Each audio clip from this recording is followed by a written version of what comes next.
दोस्तों, सभी का स्वागत है, सभी शिक्षक बंधुओं एवं सभी मित्रों का। आज मैं आपके लिए एक शिक्षाप्रद कहानी लेकर आया हूँ। आशा करता हूँ सभी को पसंद आएगी।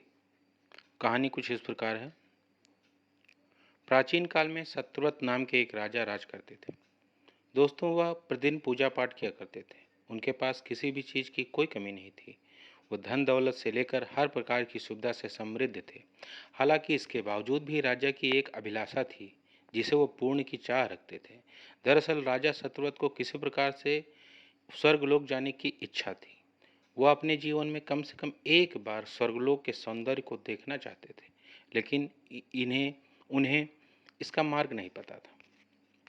दोस्तों, इधर दूसरी तरफ ऋषि विश्वामित्र अपनी तपस्या के लिए घर से बाहर निकले। चलते चलते वह अपनी कुटिया से काफ़ी आगे चले गए। काफ़ी समय बीत गया, लेकिन वह नहीं लौटे। इस कारण उनका परिवार भूख और प्यास से तड़प रहा था। राजा सत्यव्रत को जब यह पता चला तो उन्होंने ऋषि विश्वामित्र के परिवार के पालन पोषण की जिम्मेदारी स्वयं ले ली। कुछ समय बाद जब मुनिवर लौटे तो वे अपने परिवार को कुशल देख काफ़ी प्रसन्न हुए। उन्होंने पूछा कि उनकी अनुपस्थित में किसने उनकी देखभाल की। इस पर ऋषि के परिवार वालों ने बताया कि राजा ने उनके पालन पोषण की जिम्मेदारी उठाई थी। दोस्तों, यह सुनकर ऋषि विश्वामित्र तुरंत राजमहल पहुंचे और राजा से मुलाकात की। वहां पहुंचकर उन्होंने सबसे पहले महाराज को धन्यवाद कहा। इस पर राजा ने ऋषि को अपनी इच्छा पूर्ण होने का आशीर्वाद मांगा।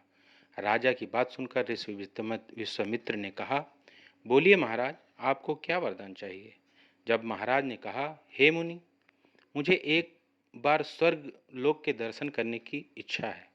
कृपया करके मुझे वहां जाने का वरदान दें। राजा की प्रार्थना सुनकर ऋषि विश्वामित्र ने एक ऐसा रास्ता बनाया जो स्वर्ग लोक की ओर जाता था। यह देख राजा सत्यव्रत बहुत खुश हुए। वह तुरंत उस रास्ते पर चल पड़े और स्वर्गलोक पहुंच गए। यहाँ पहुंचते ही इंद्रदेव ने उन्हें नीचे धक्का दे दिया, जिसके कारण वह सीधे धरती पर जा गिरे। राजा सत्यव्रत ने तुरंत सारी घटना ऋषि विश्वामित्र को बताई। राजा की बात सुनकर ऋषि विश्वामित्र गुस्से से आग बबूला हो उठे।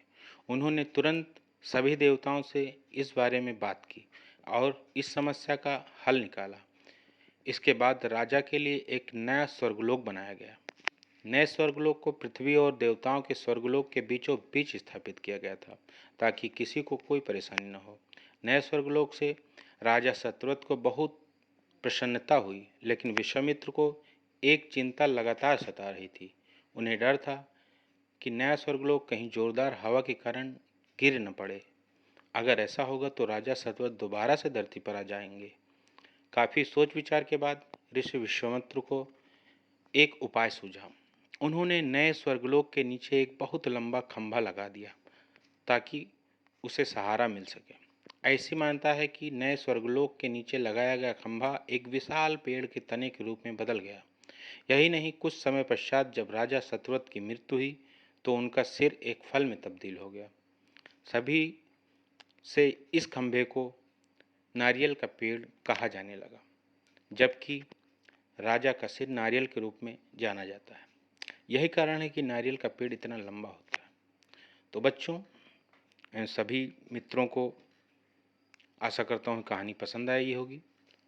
और एक जो सीख इस कहानी से मिलती है वो मैं आपको बताना चाहूँगा कि यदि किसी भी कार्य को आप सच्चे मन से चाहें तो असंभव कार्य भी संपन्न हो सकता है। धन्यवाद।